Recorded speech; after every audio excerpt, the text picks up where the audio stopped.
Bonjour à toutes et à tous. Ravi de vous accueillir pour ce troisième webinaire du service d'accueil des urgences, un webinaire très important, d'actualité et qui va traiter de la régulation médicale. Pour ce webinaire, j'ai l'honneur et le plaisir d'accueillir mes deux invités. Je vois déjà que professeur Bedriya Agoug il est ici. Bonsoir, professeur Bedriya. Bonsoir.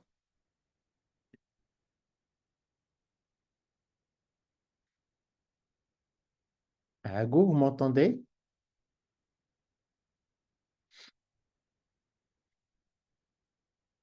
Et nous avons aussi le plaisir d'accueillir Laurent Boidron, qui est le directeur exécutif d'Entropie.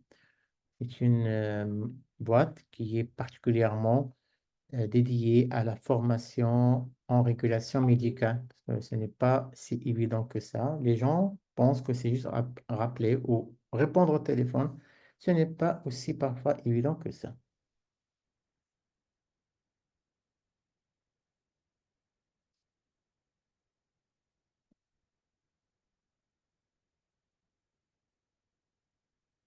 Professeur Bedria, bonsoir. Bonsoir, Oustad. Alors, ça va, vous allez bien? Alors, Ça va, avant de alhamdoulilah. partager, est-ce que vous pouvez déjà activer votre caméra? Ok, démarrer la vidéo. Ça, je pense.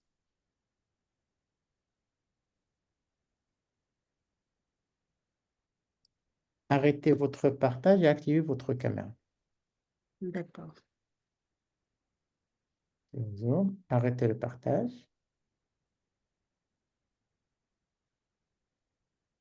Tout à l'heure, vous allez partager votre présentation. Moi, je vais arrêter le partage chez moi, d'accord? Ok. Je vais vous souhaiter la bienvenue et après, vous...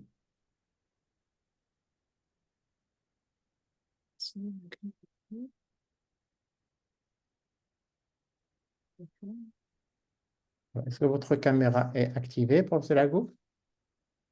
Je la cherche normalement. Parce qu'on n'arrive pas à vous voir, mais on vous entend très, très bien. Mon bruit. En tout cas, on va pouvoir commencer. Vous allez pouvoir Oui.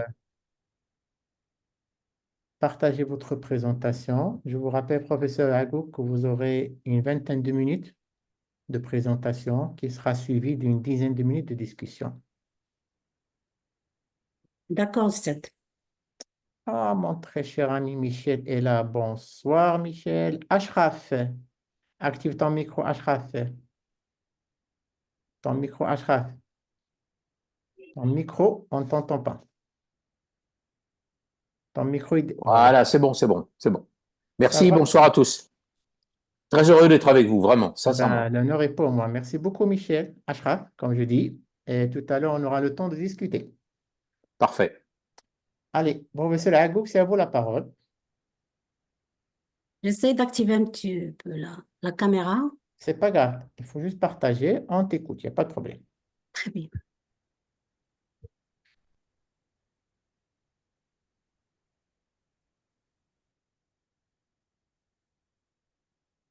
C'est bon? Vous C'est voyez parfait. là. Vous allez mettre juste en mode diaporama et on commence, Inch'Allah. Allez.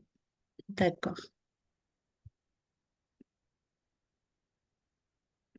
Bonsoir. Bonsoir tout le monde. Je tiens d'abord à remercier professeur Mouhawi pour cette occasion qu'il m'a offert pour co-animer ce webinaire avec mon collègue, le docteur Boidron Laurent, sur la régulation médicale dans tous ses états.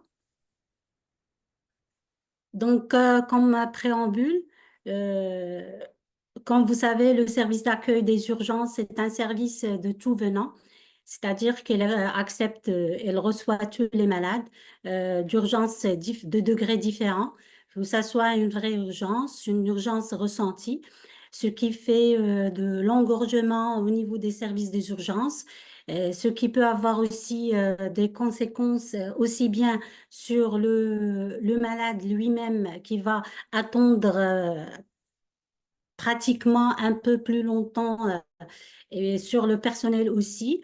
Donc, on a, pour pallier à ce problème, à cette problématique, on a créé ou on a essayé de répondre ou bien essayer de lever un petit peu ce flux massif, parfois inexpliqué sur les services d'urgence. Et du coup, on a eu le recours à la régulation médicale. Donc, la régulation médicale, comme elle est définie, c'est un vrai acte médical pratiqué à distance par un médecin régulateur expert en urgentologie et en régulation médicale par le biais d'un téléphone afin de répondre à une demande d'un patient en situation d'urgence. Donc, c'est un médecin qui est expert, comme on a dit, en urgentologie, c'est-à-dire il peut définir le degré de l'urgence, il peut qualifier cette demande comme urgente ou urgente relative ou non urgence, et du coup, il peut décider différemment en fonction de la gravité de cette demande, soit il agit par un conseil médical, par une prescription médicale, par des gestes de premier secours que le patient peut en bénéficier sur les lieux, ou bien carrément, quand le cas nécessite une orientation vers une structure hospitalière bien définie, elle va prendre cette décision d'orienter le malade vers la structure ou l'établissement sanitaire le mieux adapté. Pas forcément celui qui est le plus proche, mais le mieux adapté. Et à la fin, on déduit que ce n'est que de la télémédecine. Donc, la mission de la régulation médicale découle de la mission du SAMU, qui est définie par le décret de 1987 de la législation française comme étant déterminée et déclencher dans le délai le plus rapide la réponse la mieux adaptée à la nature des appels. Et du coup, on voit que la mission de la régulation médicale, elle est double. C'est-à-dire, elle a une double finalité. Une première, c'est d'apporter une aide à chacun des patients pour lesquels elle est sollicitée. Et on parle ici de la finalité individuelle. La seconde, c'est d'articuler, faciliter l'action des intervenants et optimiser l'usage de ressources. On parle ici de la finalité communautaire plutôt que collective. Donc, la régulation médicale, c'est un vrai vecteur d'optimisation des moyens de santé, tout en tout en assurant l'égalité d'accès aux soins, comme elle a été déjà définie par M. Giraud des SAMU de France en 2009. Et la régulation médicale est un initiateur du parcours de soins, car il peut qualifier l'appel en urgence vrai ou non vrai et aussi d'orienter le patient vers la structure hospitalière la plus adaptée. Donc, encore une fois, pour plus de précision sur les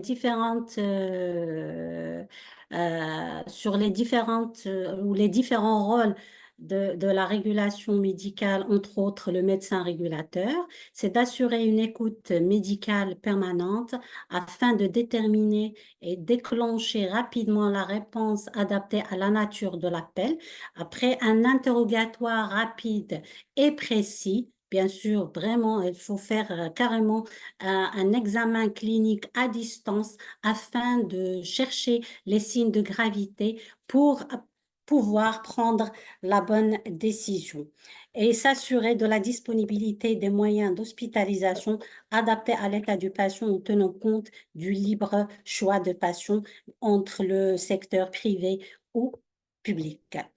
La régulation médicale aussi organise un transport sanitaire et adéquat et s'assure, le médecin régulateur s'assure de l'accueil du patient dans l'établissement où il est dirigé.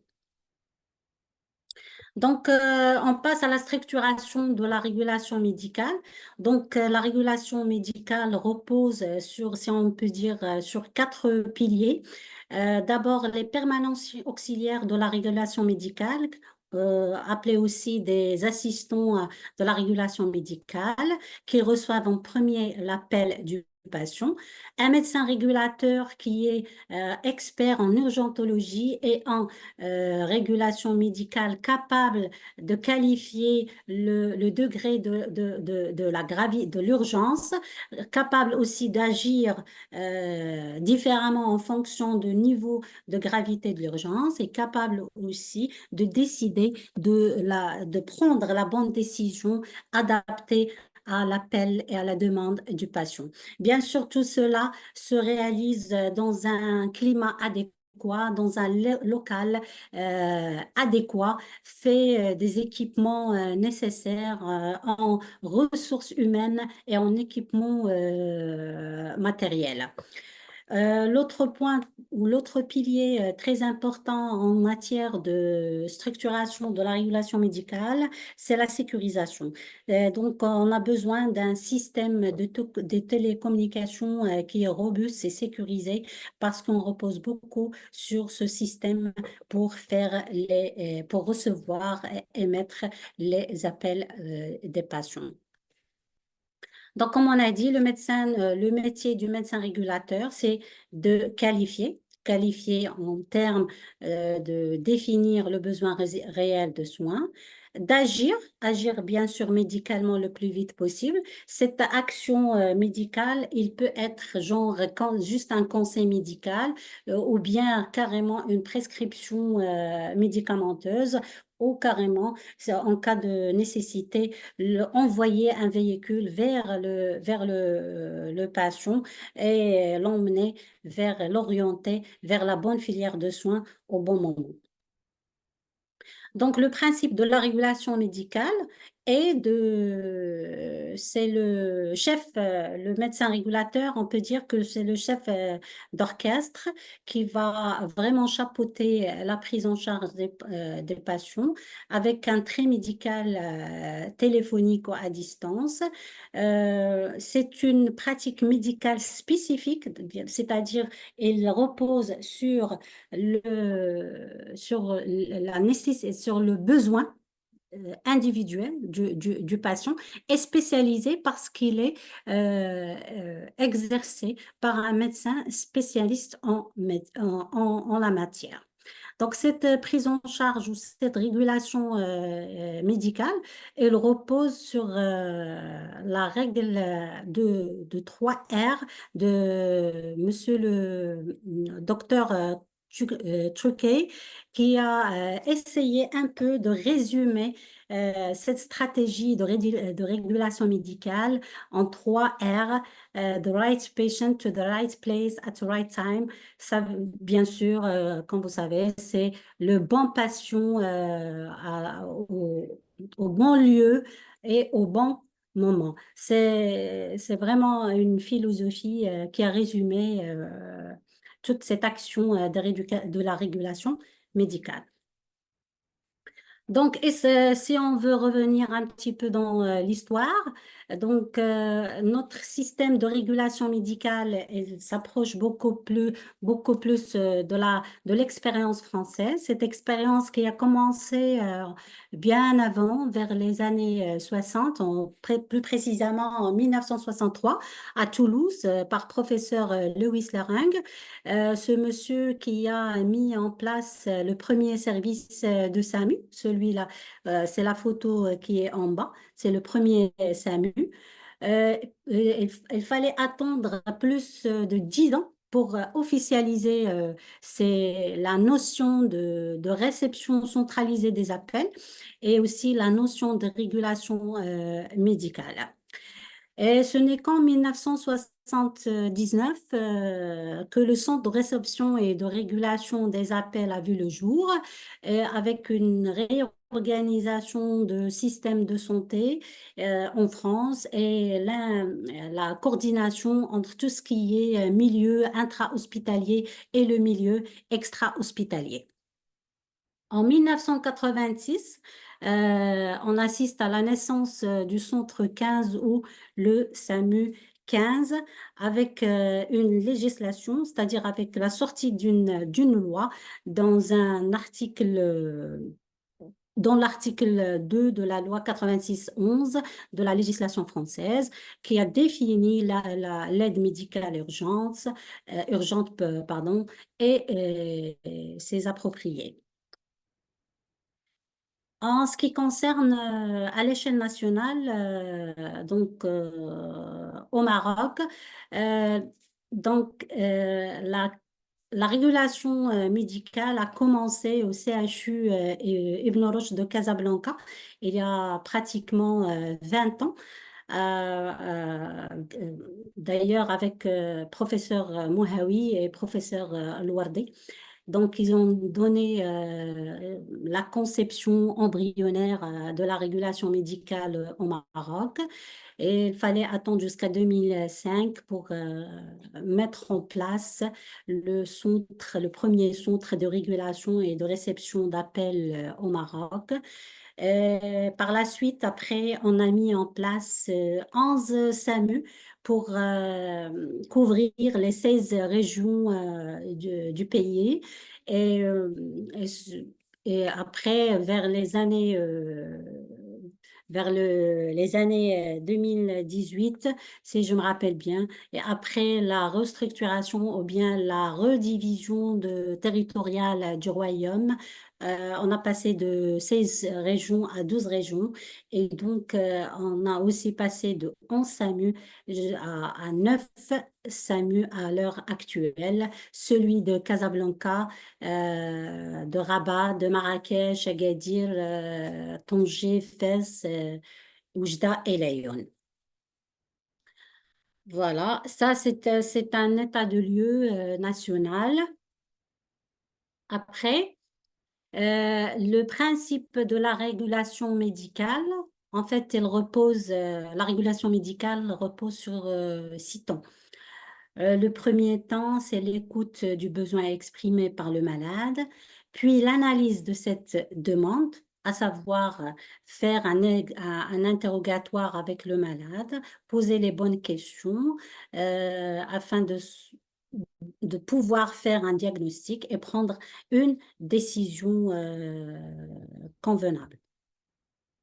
Le quatrième temps, c'est le suivi. Il ne suffit pas de faire le diagnostic, de prendre la décision, mais aussi, et bien sûr, envoyer un effecteur, mais aussi de suivre cette mise en œuvre de cette réponse. C'est ce qu'on appelle le bilan de l'effecteur.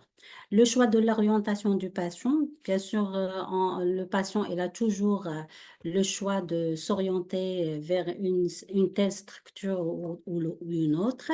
Et puis, la préparation de son accueil dans un établissement de soins adapté à sa demande.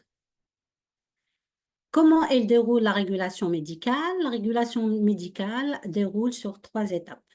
La première étape, c'est l'étape des PARM ou les ARM qui recueillent, d'abord, ils confirment le lieu de l'appel et ils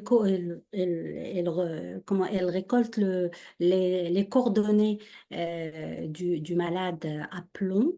Âge, nom, prénom, voilà, tout, et le numéro de téléphone. Il faut s'assurer que le numéro de téléphone qui s'affiche est celui du malade appelant. Donc, le but de cette première étape est de montrer à l'appelant que la situation elle est comprise, c'est-à-dire qu'il faut prendre toujours au sérieux l'appel ou la demande du patient. Il faut croire le patient, il faut prendre son appel au sérieux et il ne faut pas dévaloriser son appel. Il faut éviter de le rassurer, de dire que c'est pas grave, parce que il va sentir que c'est dévalorisant, c'est un sentiment de dévalorisation, c'est un sentiment dévalorisant via son appel. Donc, la deuxième étape, c'est une étape c'est une étape de coordination entre PARM et médecins régulateurs. Donc, il y aura pendant cette étape une hiérarchisation des appels en fonction de la gravité de la demande, le passage dont on passe les communications aux régulateurs. C'est-à-dire, on fait passer aux médecins régulateurs les appels les plus urgents. Donc, tout en faisant, bien sûr, c'est le médecin, c'est le permanencier auxiliaire de régulation médicale qui va faire une petite synthèse, bref mais complète, et la transférer vers le médecin régulateur. La prise de contact, c'est la troisième étape. La troisième étape, c'est une étape qui se passe entre le médecin régulateur et le malade lui-même. Donc, il va se présenter, le malade, bien sûr, il faut qu'il se présente, il va se présenter au malade, il va essayer de reformuler brièvement les infos données déjà par le PARM afin de prouver à l'appelant qu'il connaît son état, qu'il est au courant de sa demande et choisir un mode relationnel et tactique d'investigation. Donc, la première des choses, bien sûr, il va faire un interrogatoire. C'est vraiment un acte médical. Quand on dit, comme on a défini au début, que c'est un acte médical parce que c'est comme une consultation médicale. Bien sûr, il repose sur l'interrogatoire. Il faut faire l'interrogatoire avec le patient, chercher les signes cliniques, les signes de gravité, parce que et aussi faire un examen clinique. D'accord. Après l'interrogatoire, un examen clinique à distance avec des mesures, avec comment dirais-je, des signes mesurables afin de conclure un diagnostic très possible. Et parce que à partir de ces signes et de cet examen clinique, va en découler une décision qui est très importante, que c'est pas facile de la prendre. Donc, la décision, voilà, elle arrive d'elle-même une fois le recueil d'infos est suffisant pour évoquer l'hypothèse diagnostique. Donc, après avoir pris cette décision, donc il y a ce qu'on appelle toujours la rétro-information, c'est-à-dire il faut informer l'appelant de la décision, c'est-à-dire on a pris une décision, c'est-à-dire le médecin régulateur a pris une décision, il ne va pas la laisser pour lui, mais il va la partager avec l'appelant et il va lui dire, par exemple, il y a un effecteur choisi, un délai d'intervention prévu. Et bien sûr, il faut éviter les propos vagues. Il faut être vraiment précis avec l'appelant pour créer cette relation de confiance entre le patient demandeur et le médecin régulateur. Donc, le congé, c'est-à-dire le congé, c'est la fin de l'appel. C'est le médecin régulateur qui prend en charge ce congé, c'est-à-dire c'est lui qui va demander à l'invité de raccrocher. Donc, ici, cette diapo résume un petit peu le déroulement d'une séance de régulation médicale.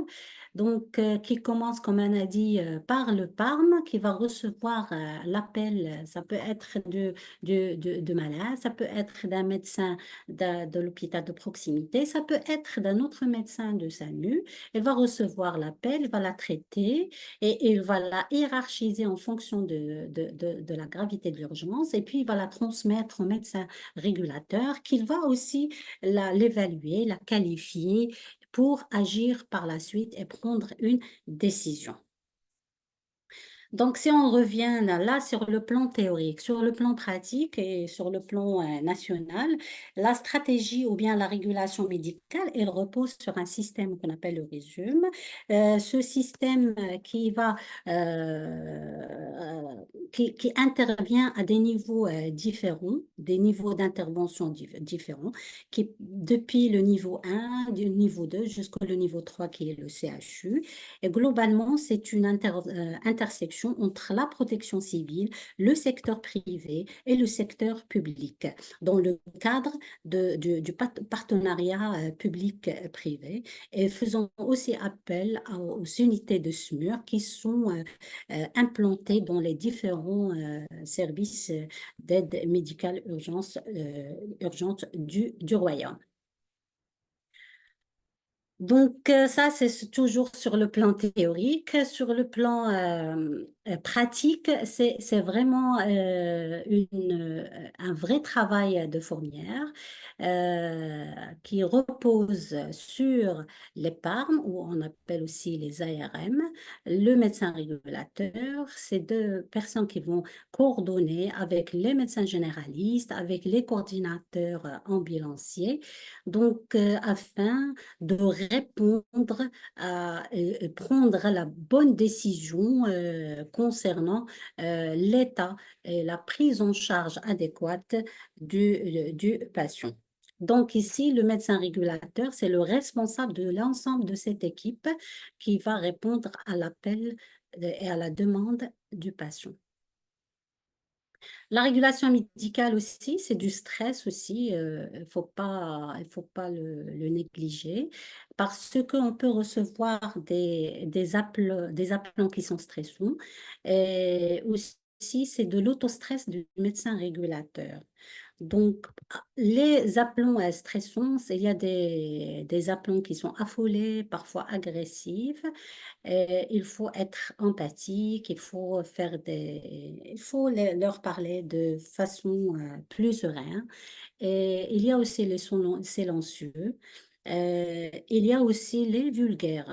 Il y a des appelons qui sont vulgaires, mais il faut rester objectif avec ces appels.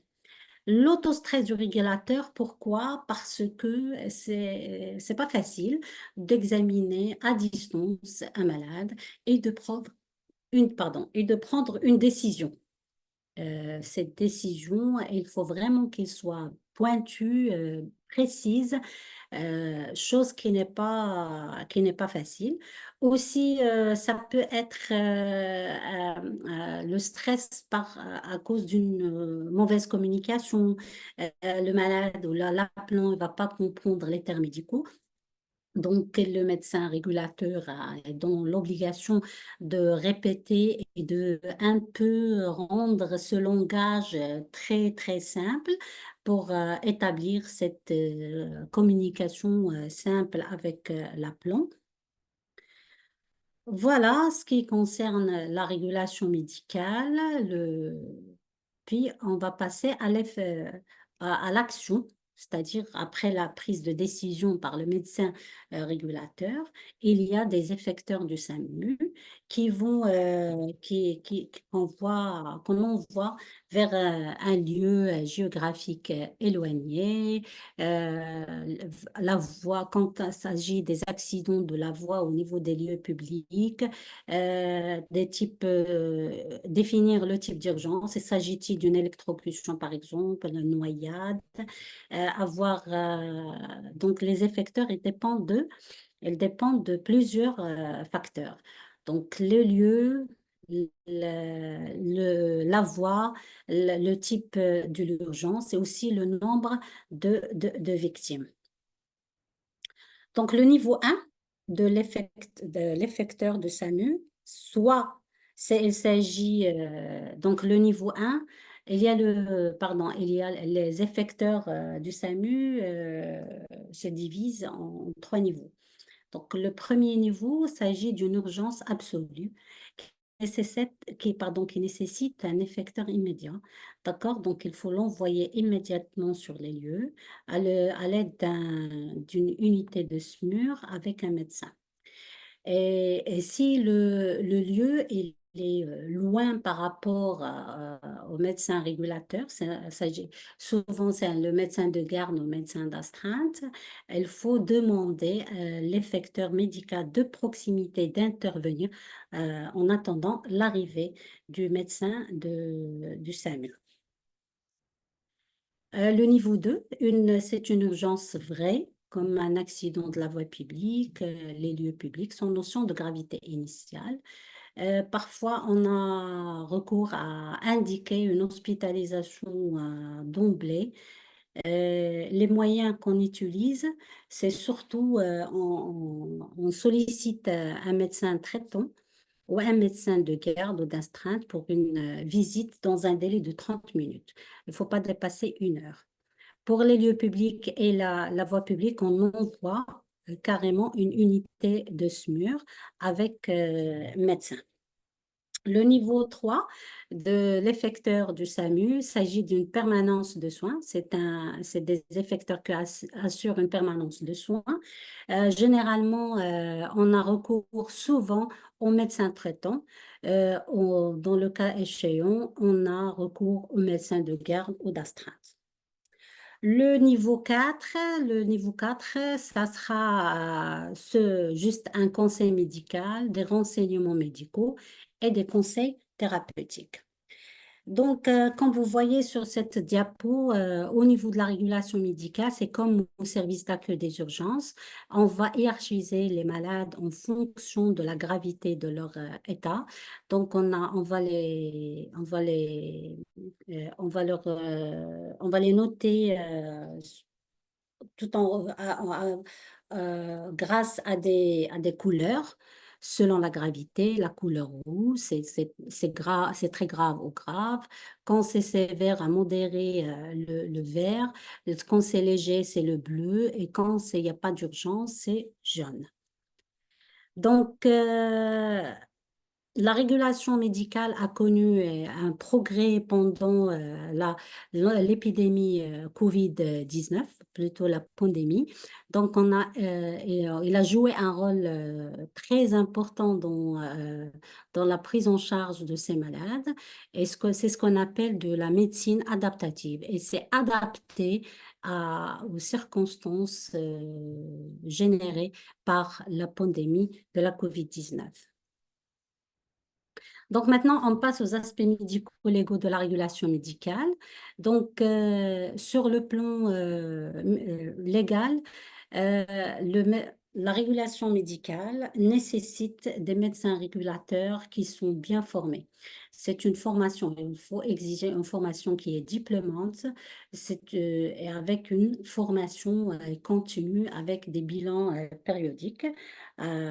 Donc, diplômante en quoi? Diplômante en médecine d'urgence. Euh, et bien sûr, la formation aussi des assistants de la régulation médicale. Euh, il faut maîtriser l'axe de régulation et c'est pour cela qu'on incite sur la formation des médecins régulateurs et des PARM, avoir une attitude préventive du conflit et le traitement du conflit à la phase aiguë. Donc, la formation des médecins régulateurs à la médecine d'urgence grâce au diplôme en urgentologie, aussi le CESU et aussi par le biais de la simulation, une formation à la médecine de catastrophe, une formation à la communication et à la gestion du stress et à l'utilisation d'aides à la régulation. Là, c'est une diapo qui montre une séance de CESU au sein de services de SAMU. Et là, c'est la simulation. La simulation, c'est un niveau, aussi, ça rentre dans la formation aussi diplômante, aide à la formation diplômante et aussi la formation continue des personnels médicale, paramédicale, auxiliaire de la régulation médicale aussi, à la médecine d'urgence et de catastrophe. Donc, la régulation médicale est régie par des recommandations internationales qui insistent sur la mise en place d'un numéro unique dédié à toute demande de soins urgents et ou non programmés, à la réorganisation territoriale en réseau afin de couvrir toutes les régions toutes les régions du pays, au regroupement de toutes les composantes de la régulation médicale sur une plateforme SAMU Santé unique hospitalière et aussi, surtout, à inciter sur l'approvisionnement en ressources humaines adaptées en qualité et en quantité, une formation initiale diplômante et une formation continue obligatoire avec des bilans périodiques. Donc, dernièrement, il y a un papier qui est sorti en 2021 qui on parle plus d'un numéro unique, mais carrément un numéro commun un numéro commun santé qui répond à l'enjeu d'une santé régulée et d'une réponse adaptée aux besoins réels des patients afin d'éviter le tout urgence. Donc, en conclusion, la régulation médicale est une spécialité à part entière et non pas un standard téléphonique. Il faut parler, communiquer, sensibiliser et appliquer les recommandations et consensus. Il faut établir un programme de soins efficient, adapté selon les situations et les moyens du pays. Et surtout, avant de vous déplacer, appelez. Merci. Merci infiniment, Bedria, pour ce large spectre. Donc, on a vu en haut et en large avec toi les aspects nosologiques de la régulation médicale, les différentes définitions, le cadre nosologique. Donc, merci beaucoup. Donc, je vous propose à toutes les personnes qui sont avec nous de laisser les questions à la fin. Et maintenant, j'ai le grand plaisir d'accueillir mon très, très cher ami Laurent Boidron, que je vois déjà sur la webcam. Bonsoir, Laurent. Bonsoir Mohamed. Tu m'entends Alors, bien? Vous comment tu m'entendez vas? bien? Très très bien. Et vous, comment allez-vous? Très, très bien. On est vraiment content de t'accueillir dans ce webinaire. C'est un honneur pour moi d'être là et de pouvoir accompagner mes frères et consorts, dans cette mutation qui semble arriver. Et donc voilà, c'est quelque chose ouais, c'est un vrai honneur pour moi d'être là. Merci de Alors, m'avoir invité. je te donne tout de suite la parole parce que je sais que tu as quelque chose de très, très intéressant à nous présenter qui a trait, entre autres, à la formation. Voilà. Alors, je vais me présenter. J'ai une petite 20 minutes, c'est ça? Et puis 10 minutes de Oui, oui, oui. Il n'y a pas questions-réponses. de problème. Il n'y a pas de problème. Moi, je vais me présenter. Donc, je suis Laurent Boidron. J'ai fait un parcours de médecine d'urgence assez classique en France, mais sur plusieurs hôpitaux, et ça, c'est intéressant. C'est là d'ailleurs où j'ai rencontré le professeur Moawi à Dijon, puisque on a dans les années 2009 ou 10, je crois, donc on était jeunes avec plein de cheveux. Et donc j'ai mis au point un simulateur de conversation, un peu sur la base de tout ce qu'on va avoir, et vous allez comprendre pourquoi. Ce simulateur de conversation à destination des SAMU, que je crois que le professeur Moawi avait testé dans cette toute première version à l'époque, euh, il m'a permis en fait de faire un doctorat de psychologie cognitive, c'est-à-dire de savoir comment les gens répondent et réfléchissent au téléphone.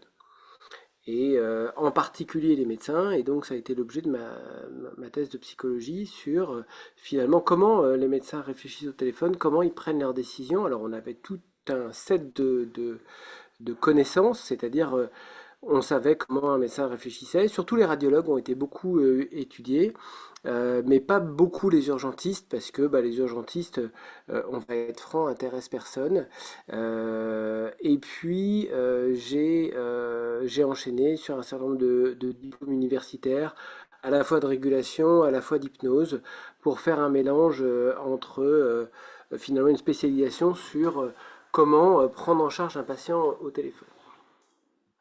Et aujourd'hui, j'ai évolué sur un poste où finalement j'ai monté une société autour de ce simulateur-là pour améliorer la formation des ARM, enfin des permanenciers et des médecins régulateurs, mais de finalement tous ceux qui répondent au téléphone, puisque on partage les mêmes difficultés au téléphone que, je dirais, les vendeurs de box téléphoniques.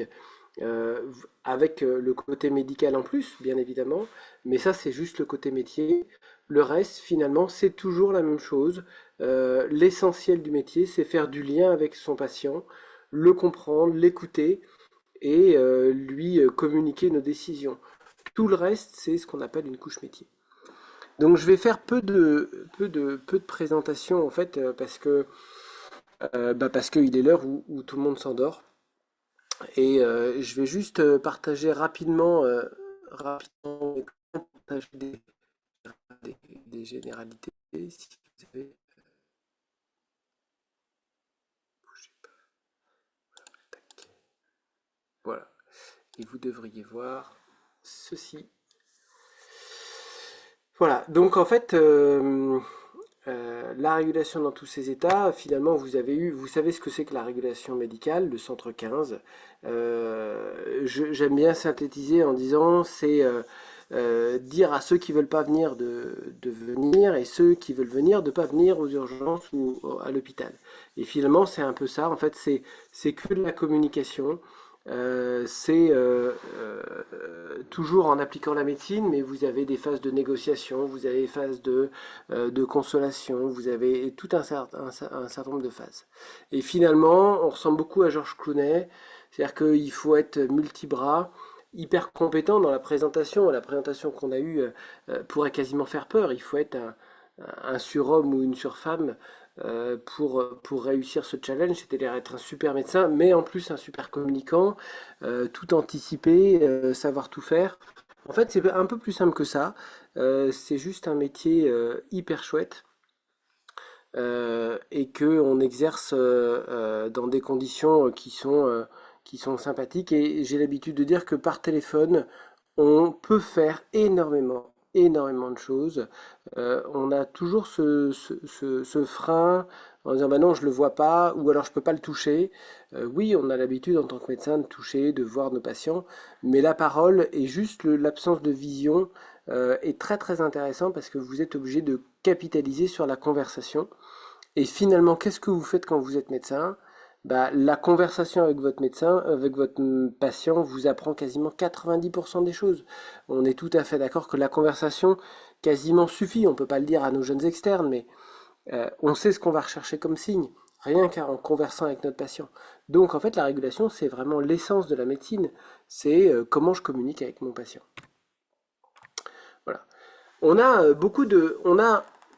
pas beaucoup de littérature scientifique sur la régulation. On a la régulation médicale à la française qui s'exporte un petit peu dans les pays latins, hispaniques et un petit peu les pays du Maghreb, comme le Maroc.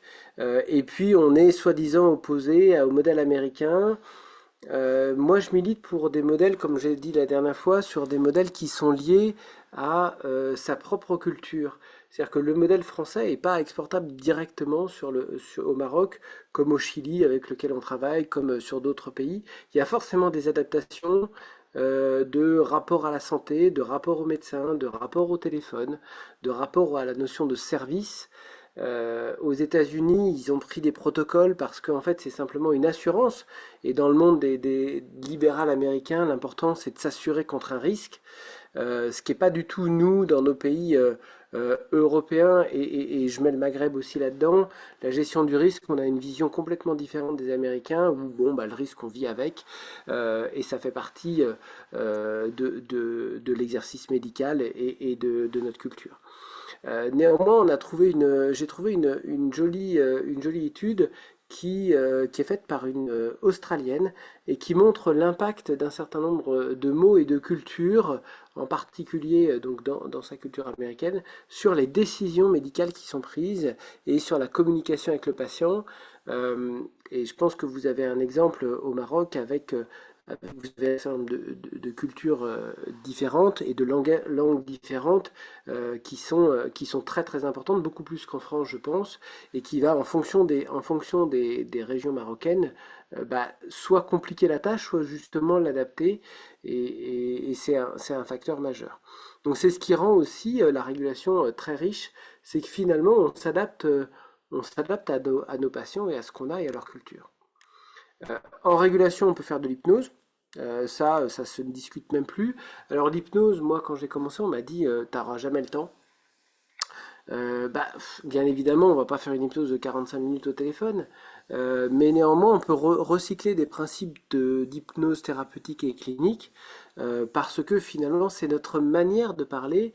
Ça va aller sur notre rythme de voix, notre tonalité, notre, tout ce qui va être le contenant du message, en fait, qu'on va être en capacité de faire des pauses. Je prends l'exemple souvent d'Emmanuel Macron. Écoutez ses discours, il a un phrasé particulier qui va changer par rapport aux politiques et qui fait qu'il a gagné les élections il y a quelques années.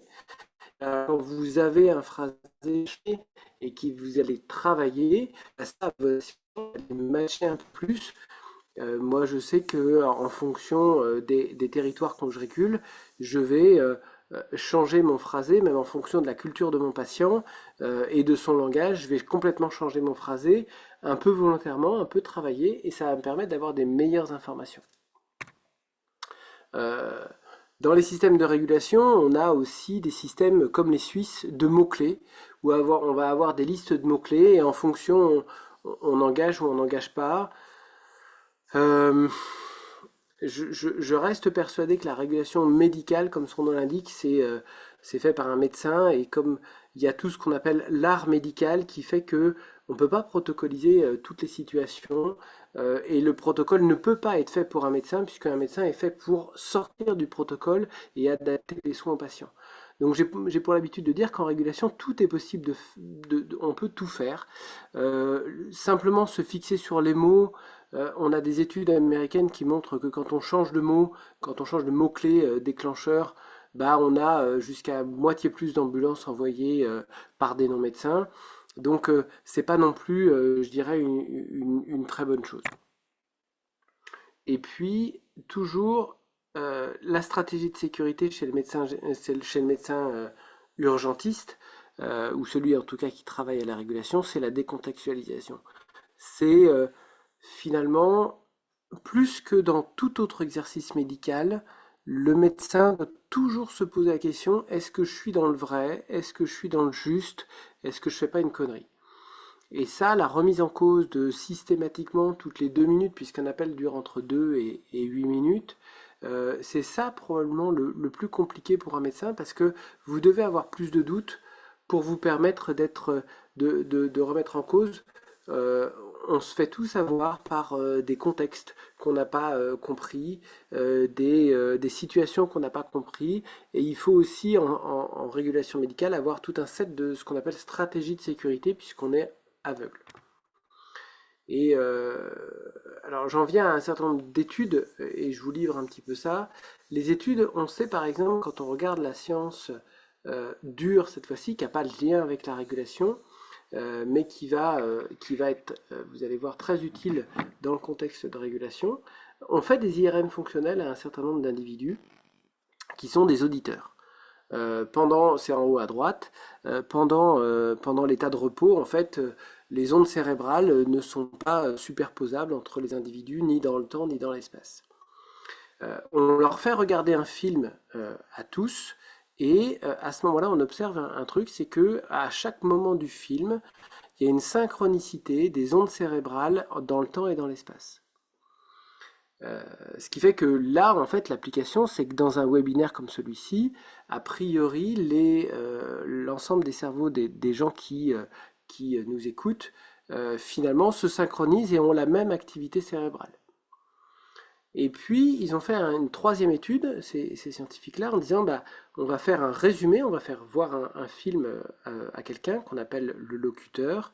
On va lui faire résumer dans l'IRM fonctionnel, on enregistre ses ondes cérébrales, on va aussi enregistrer son audio, et on va faire écouter son audio à une quarantaine d'auditeurs, et on va comparer les ondes cérébrales du locuteur avec celles des auditeurs. Et lorsqu'on enlève l'air de Broca, en fait les ondes sont complètement comparables.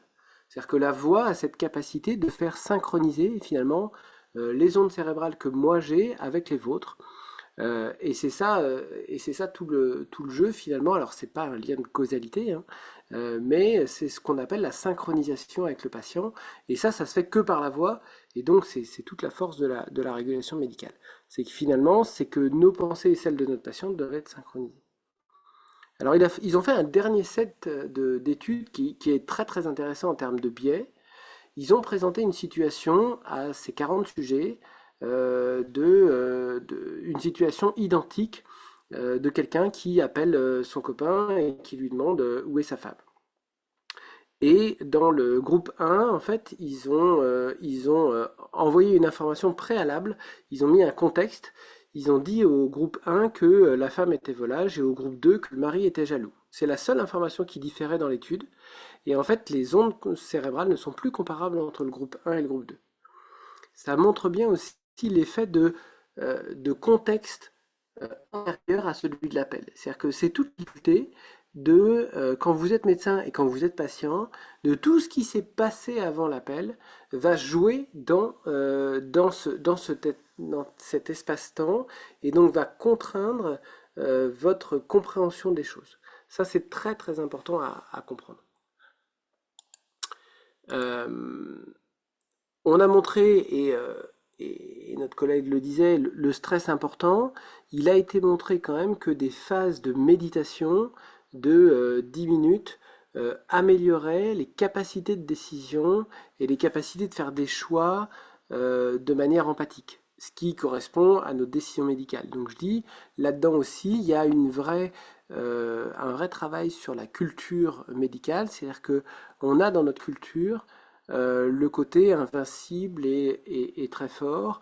Il faut, à mon avis, qu'on ait des auto-évaluations de nous-mêmes et des phases de méditation, de préservation de nous en tant qu'être humain pour être au service de nos patients. Et la dernière chose, et c'est là où j'amène le sujet et où je réveille un peu tout le monde, c'est que finalement, combien de patients on prend en charge dans une journée de régulation? Je dirais entre à peu près 100 et 150. C'est exactement le nombre de passagers d'un Airbus A310. Et je ne comprends toujours pas pourquoi on ne met pas les mêmes mécanismes industriels que l'aéronautique pour faire de la santé. Aujourd'hui, une centaine de patients, on considère que le médecin est suffisamment compétent pour le gérer parce qu'il s'est en effet formé, mais on n'a pas mis en place les procédures de gestion. Est-ce que vous monteriez dans le même système, dans un avion qui est géré dans le même système médical? Ben non. Aujourd'hui, un pilote, non seulement son premier vol, il le fait avec des vrais patients, il s'est exercé sur simulateur, son premier décollage c'est sur simulateur, et j'ai pour habitude de prendre l'exemple du vol Rio-Paris. Lorsqu'il y a des incidents dans l'industrie aéronautique, le vol Rio-Paris en est un, la Direction générale de l'aviation fait un rapport, regarde et recherche les causes de l'accident, pas les fautes du pilote, mais les causes de l'accident, ce qui est totalement différent. Et les causes de l'accident du vol Rio-Paris ont été montrées que techniquement, c'est compliqué de monter du palier 36 000 pieds au palier 38 000 pieds. C'est très compliqué et très technique. Donc, les gens ne se sont pas embêtés. Ils ont fait une formation de l'ensemble des pilotes sur simulateur pendant 2 ans pour être certifiés changement de palier à haute altitude. Et ils sont passés sur simulateur. Une fois qu'ils étaient passés sur simulateur, ils avaient leur certificat et régulièrement, ils passent sur simulateur pour pouvoir continuer à exercer. Et je pense que dans la médecine, on y vient. Autant que ça soit à nous de prendre les devants pour pouvoir donner nos indications qualité, mais aujourd'hui, c'est tout le travail qu'avait fait un certain nombre de médecins, en particulier militaires, sur la gestion des risques. Aujourd'hui, dans les systèmes de santé, on est à un système de risque 10 puissance 3, c'est-à-dire qu'on va gérer un risque sur un millier, c'est-à-dire qu'on va on va perdre un patient, on va faire une erreur sur à peu près 1000. Dans l'industrie aéronautique, c'est une erreur sur 1 million, c'est 10 puissance 6. Et c'est aujourd'hui quelque chose d'accepté par les passagers, qui ne sont pas des patients, Par contre, le risque d'1 sur 1 000 est pour moi pas tolérable. Et du coup, quelle est la stratégie? C'est que si on veut monter en qualité, il y a une seule solution, il faut faire de la simulation. Au même niveau que l'industrie aéronautique, il faut qu'on s'en saisisse dans tous les domaines, régulation compris, pour donner à la fois non seulement de la formation, c'est-à-dire de l'entraînement aux situations, de la répétition, ça c'est le côté formation, mais aussi des outils d'analyse, c'est-à-dire de dire le PDG d'Air France ou d'Air Maroc peut dire voilà, moi mes pilotes, ils sont tous formés depuis 2 ans à telle situation. Quand j'ai tel problème, ils mettent tant de temps à résoudre. Ils ont des stats de groupe, en fait des analyses de groupe, de fonctionnement, de compétences. Ils gèrent leurs compétences et un avion part pas si le pilote n'a pas le certificat ou la bonne compétence. On l'a vu avec l'incident de Germanwings où finalement aujourd'hui la FAA a demandé une amélioration des suivis psychiatriques des pilotes et c'est non négociable. Donc je pense que dans la santé, et j'espère qu'on arrivera sur un niveau de qualité qui améliorera le risque pour nos patients. Ça c'est essentiel pour moi pour passer ce cap. Après le reste c'est uniquement de la pédagogie, c'est-à-dire c'est assez classique, c'est comment on apprend. La pédagogie ça se fait depuis qu'on est enfant, on a un cerveau humain et tout le monde est en capacité d'apprendre, donc il faut simplement répéter, répéter, répéter la même manière que quand on a appris à marcher tous, on s'est cassé la figure une fois, 2 fois, 3 fois, puis au bout d'un moment, marcher, ça s'appelle éviter de tomber en fait, hein. C'est aussi simple que ça. La simulation permet d'éviter de tomber plus rapidement, c'est-à-dire d'avoir une qualité, une sécurité des patients qui est importante. Voilà. Euh, Comme je dis souvent, l'erreur et le prix à payer de l'intelligence humaine, ça c'est tous les travaux d'Amalberti que je vous invite à lire. C'est-à-dire que on est une espèce intelligente parce qu'on apprend nos erreurs. Utilisons cette faculté qu'on a de toujours apprendre nos erreurs, et en particulier les médecins. C'est-à-dire qu'on a montré que les médecins étaient beaucoup plus sensibles à leurs propres erreurs pour leur apprentissage. C'est une faculté qu'on a parce que les études de médecine nous ont appris à le faire. C'est à nous remettre en cause et à aller voir dans la science, à aller se confronter, se réécouter. Donc nous, on a mis en place sur la régulation médicale tout un set d'outils qui permet plusieurs choses. Un, de pouvoir faire toutes les situations qu'on veut dans tous les sens. Donc ça peut être des accouchements, ça peut être des attentats, ça peut être de la gestion de patients psychiatriques, ça peut être tout ce genre de choses. Euh, Ça va permettre donc d'anticiper, de se préparer, de voir ce que ça peut être, mais ça permet surtout aussi de s'évaluer.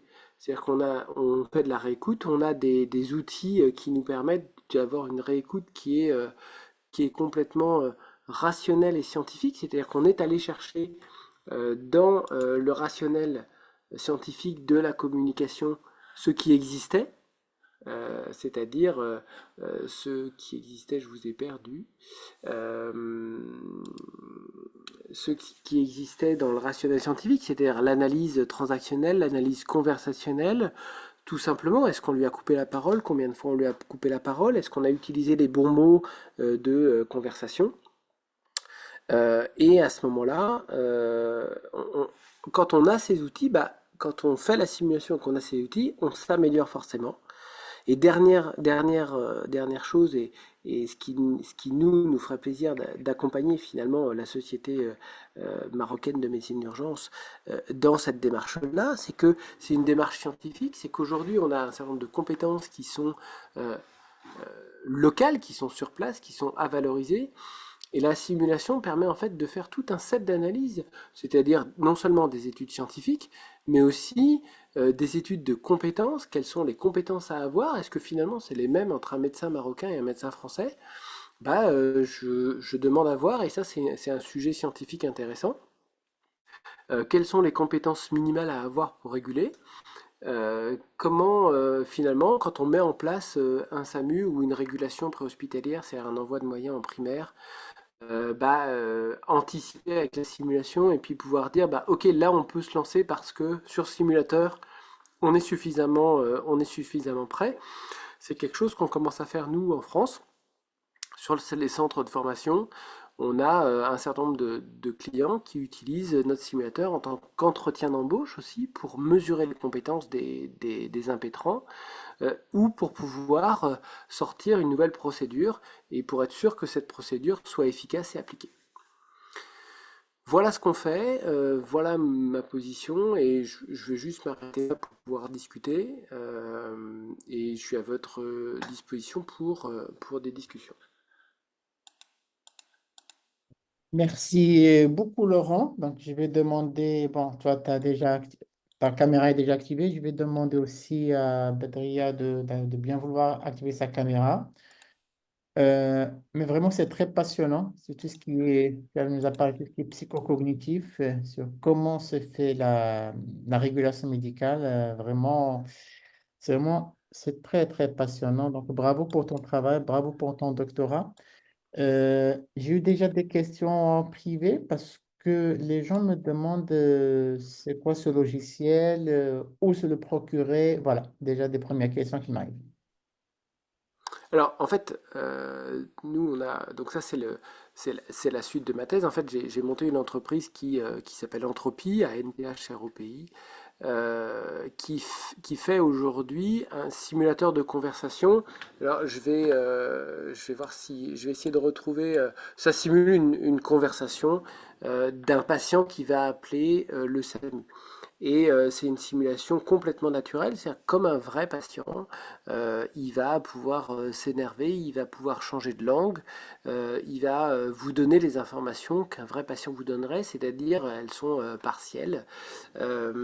Et donc nous, on travaille aujourd'hui en international, c'est-à-dire sur la France, l'Espagne, le Chili, la Suisse, et le Québec aussi. On va traduire nos scénarios dans la langue et dans la culture du pays et dans l'organisation, c'est important. Je pense qu'on ne régule pas à Marrakech comme à Rabat, comme à Marseille, comme à Paris ou comme à Dijon, pour plein de raisons, qui sont des cultures locales. Et donc nous, on sait prendre en compte ces cultures-là pour recréer quelque chose de très très réaliste dans la conversation. Donc ce logiciel, il est piloté par un formateur. Il y a un formateur qui va répondre aux questions du stagiaire, du médecin régulateur en formation, mais qui va permettre une conversation naturelle et qui va faire ce qu'on pourrait appeler un avatar numérique. C'est comme si vous aviez toutes les compétences d'un acteur pour vous mettre en scène. En fait, on a automatisé toutes les voix d'acteurs et toutes les ambiances qui vous permettent d'avoir une conversation complètement réaliste. Alors, j'ai une autre question pour toi, toujours, Laurent. Est-ce que cette conversation est générée par intelligence artificielle? Alors oui et non.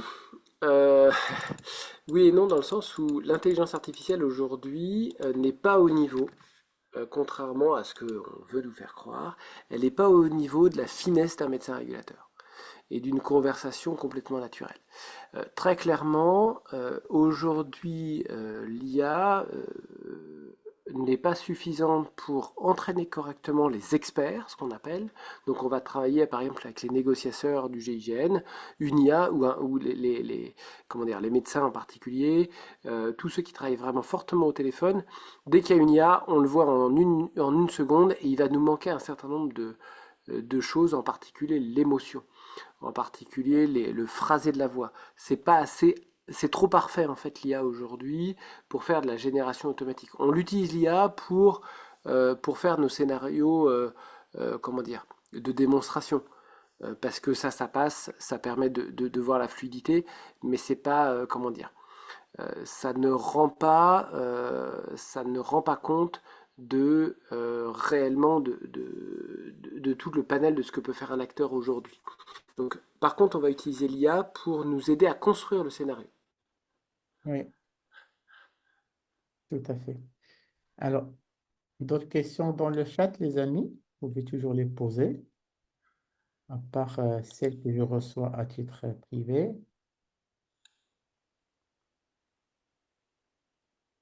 Alors, j'ai une question, Laurent. Alors, s'il vous plaît, on a parlé de la gestion des risques. Donc, quels sont les principaux risques identifiés dans la régulation médicale et comment sont-ils gérés?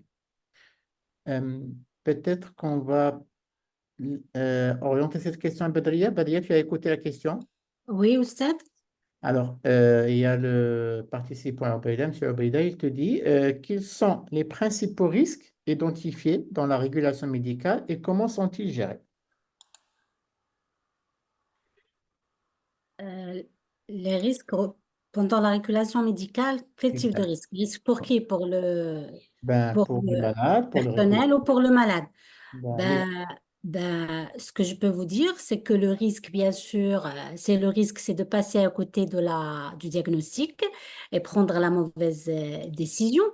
C'est pour cela qu'on a parmi euh, les impératifs du rôle du médecin régulateur, c'est de faire un interrogatoire, bien sûr qu'il soit rapide, mais il doit être assez précis et faire bien sûr un examen clinique à distance, avoir une idée sur les paramètres mesurables et tout ça afin de conclure un diagnostic très très possible et prendre la décision adéquate. Donc il y a le risque là pour le malade. Il y a aussi le risque dans la communication. Par exemple, il y a un risque d'un conflit entre celui qui reçoit l'appel et l'appelant. Euh, Parfois, on peut comprendre, peut être stressant, affolé, stressé. Et la peur. Et puis, si vraiment on n'est pas très formé, on n'a pas les compétences nécessaires dont la communication et dont l'empathie, on risque de chambouler la situation vers un vrai conflit. Et du coup, il faut se redresser et traiter le conflit à la phase aiguë. Donc, c'est surtout ça, c'est passer à côté du diagnostic et prendre la mauvaise décision. Et aussi un conflit lors de la communication avec l'appelant. Donc, je pense ce Oui, sont les principaux risques. c'est exactement ça. Et en fait, dans une régulation médicale, il y a ce trio-là, donc l'appelant, le parent et le médecin. Et derrière ce trio-là, il y a l'effecteur. Et on peut avoir des risques à n'importe quelle phase de cette progression du traitement de l'appel. Alors, Laurent, est-ce qu'on peut avoir une petite démonstration d'entropie, c'est Eh ben possible? oui, bien évidemment. Donc Allez. là, je vais vous faire écouter un appel, puisqu'on travaille aussi sur un certain nombre de maladies, en particulier, on a des maladies rares, qui sont rares mais fréquentes. Et la simulation, ça permet aussi d'anticiper les incidents rares. Donc là, on a travaillé avec un laboratoire, non, une filière, ce qu'on appelle une filière de maladies rares, avec des professeurs spécialisés dans les maladies rares endocriniennes, et on va proposer des scénarios pour entraîner les médecins à savoir prendre en charge, par exemple, là c'est sur l'insuffisance surrénale aiguë, ce qui est un diagnostic en fait très très compliqué par téléphone. Et ce qu'on a remarqué, c'est que c'était plus facile souvent de faire de l'anapène, de l'adrénaline en stylo injectable, que des corticoïdes. Donc voilà ce que ça va donner. Oui, bonjour les urgences, j'écoute. Allô? Oui, bonjour. Oui, madame, qu'est-ce qui se passe? Je vous appelle parce que c'est ma petite fille. Elle vient de faire un malaise. D'accord, elle s'appelle comment? Lucie, Elle a quel âge? elle a 12 ans. Lucie, 12 ans. Est-ce que ça lui arrive souvent de faire des malaises? Euh, je sais pas En trop. général? Je sais pas trop. Je sais qu'elle doit faire des malaises parfois, je pense, avec sa maladie. Ah, elle a des antécédents personnels, c'est quoi sa maladie?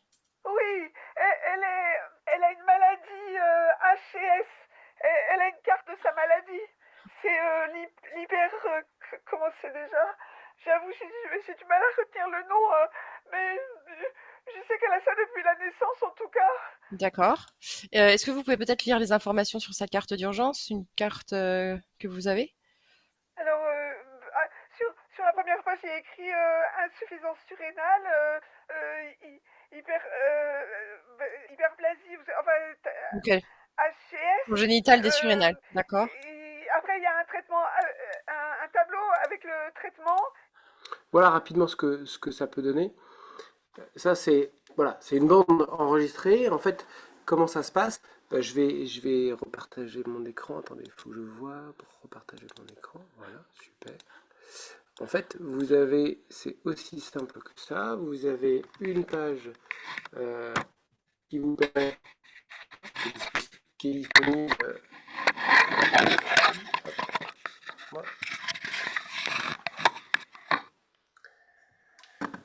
c'est beaucoup de choses ouvertes. Voilà. Vous faites vous avez une page pour préparer vos formations. Donc, ça s'appelle Simulforge, c'est ça, Laurent? Ouais, ça s'appelle Simulfun en fait. Vous avez une Simulforge. partie, ouais, vous avez une partie formateur et je vais vous montrer, c'est en plus très très rapide d'utilisation. C'est que là aujourd'hui j'avais rien prévu, sinon c'est pas drôle. Euh, et j'ai pas beaucoup de débit chez moi, mais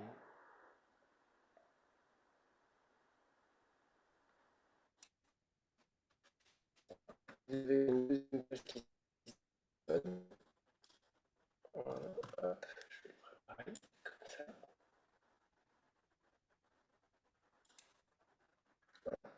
Je vais faire ma formation, je vais préparer ma formation qui est là. Je suis désolé avec la vidéo et je manque un peu de débit. Voilà, hop.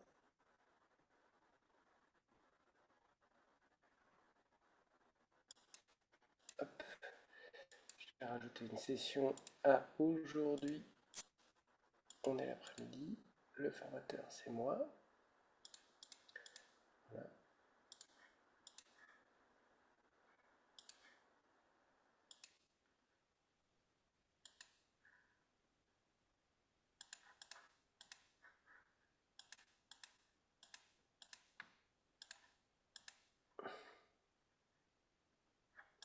Voilà, on va aller chercher un module. Donc, on a des journées de formation sur la pédiatrie, sur des malaises, sur tout ce que vous voulez. Bah, tiens, j'en ai même un au Maroc. Et je ne sais pas si j'ai tout prévu. On va aller travailler en Bourgogne, en Côte d'Or, par exemple.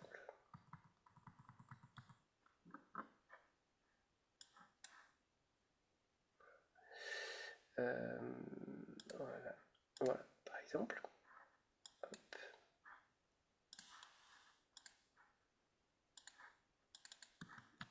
Donc vous avez en fait, ça c'est, voilà, j'ai créé ma formation. J'ai un certain nombre de formations à faire. Voilà, stagiaire.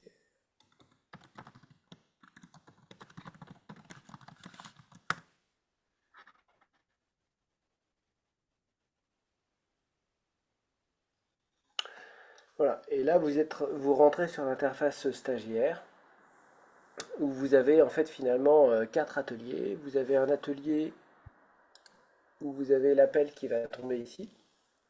Donc c'est une page internet, hein, tout simplement. Oui. Vous avez voilà, vous êtes ici, et puis donc quand ça sonne, bah, on décroche et vous avez la conversation avec un patient simulé.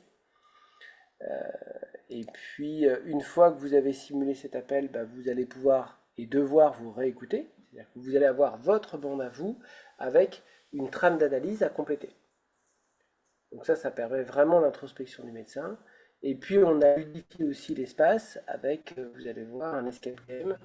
Un mec qui va charger. Voilà. Vous avez un escape game qui va vous permettre en fait de travailler sur des compétences que le régulateur a spécifiquement. Il a deux compétences. Le régulateur, il va travailler sur ses oreilles, puisque les oreilles sont importantes pour le régulateur. Et on va vous présenter un certain nombre de sons à reconnaître. Alors ça va être par exemple ici. On va vous faire travailler par exemple sur le module pédiatrie, on va vous faire travailler des voix d'enfants pour que vous reconnaissiez si l'enfant il a 1 mois, 3 mois, 6 mois ou 12 mois. C'est pas les mêmes cris en fait.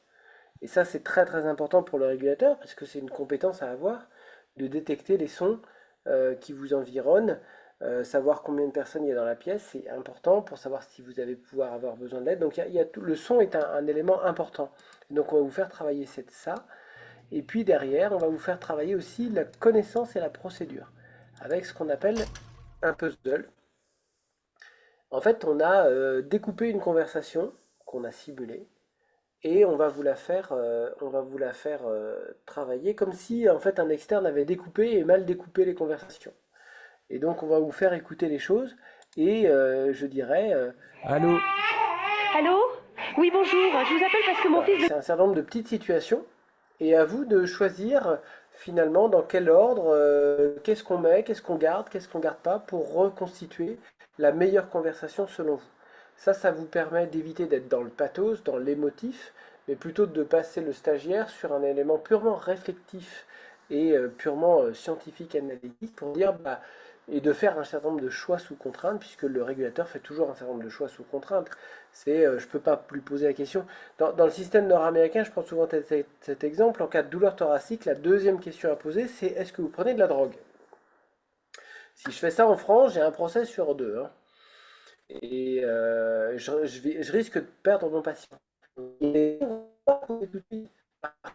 chez la douleur thoracique du jeune, en effet, ça peut être intéressant de savoir s'il prend de la drogue. Mais pas tout de suite. Et pas comme ça. Et il faut l'amener. Donc on fait des choix contraints dans une conversation. Et donc ces choix contraints, ils s'expriment aussi là-dedans. Ça va vous permettre de faire des on va travailler par exemple sur les accouchements, sur le siège, comment faire un accouchement en siège. On va vous faire travailler en disant tiens, j'ai besoin de plus de telle information, telle information. Voilà les 4 ateliers qu'on fait. Et ça, bien évidemment, comme toute formation, ça nécessite un débriefing. Alors soit qu'on fait, mais en général, nous, ce qu'on fait, c'est qu'on forme nos clients à le faire s'ils ne savent pas le faire. C'est comme ça, nos clients sont autonomes. En fait, ils utilisent eux-mêmes la plateforme, ils font leur formation quand ils veulent, à la fréquence qu'ils veulent, avec le nombre qu'ils veulent, parce qu'on sait très bien, la formation en médecine d'urgence, c'est compliqué. Sur des centres, des fois, pendant 2 mois, on va réussir à faire plein de formations, puis pendant 1 mois, ça va être très compliqué parce que y a l'opérationnel. Donc on a vraiment un système qui est très très flexible et qui va permettre en fait de simuler n'importe quel type de conversation. Donc aujourd'hui en français, en espagnol, bientôt en québécois, même si c'est c'est pas le même français, et bientôt j'espère en marocain, parce que voilà, ça c'est à la fois on accouche partout dans le monde pareil, mais par contre la langue, la culture et la prise en charge sont différentes. Et justement, on a cette capacité aussi d'accompagner, on traduit nos scénarios et on va accompagner sur les méthodes, comment dire, on va comparer en disant, tenez, voilà, si un accouchement qui se passe à Rabat, à Casa, voilà comment il est géré par les régulateurs. Point. Et puis après, les sociétés savantes vont se poser la question de est-ce que c'est suffisant, est-ce que c'est OK, est-ce que c'est un élément de validation. Ça, nous, on a tout un set d'outils qui nous permettent aujourd'hui de faire des analyses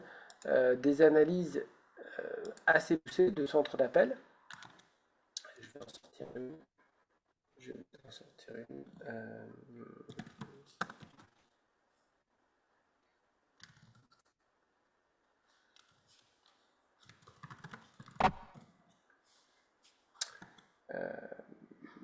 Attendez, bougez pas, je vais retrouver. Pas grave, Laurent. Ouais. Donc on a tout un set d'outils qui nous permettent comment dire, de faire toutes les analyses qu'on veut, puisque finalement on a enregistré la voix, on a enregistré le chemin de raisonnement de chacun des régulateurs, et on peut accompagner en fait soit le centre hospitalier, soit la société savante, soit même le ministère de la Santé, pour avoir les bons indicateurs qui vont permettre de s'adapter au système. Très bien. Alors, Laurent, tu m'entends? Oui, oui. Alors, j'ai une question qui arrive sur le chat, et ça va être la dernière, de Sayid Yahya Nian. Alors, on dit que on vient d'avoir l'épilogue de l'histoire de Naomi Musonga. Moi, ça me dit pas beaucoup de choses. Donc, ça te dit plus Ouais, récemment. ça me dit bien. Pensez-vous qu'il soit possible d'avoir de bons intervenants dans la régulation médicale sans CFARM?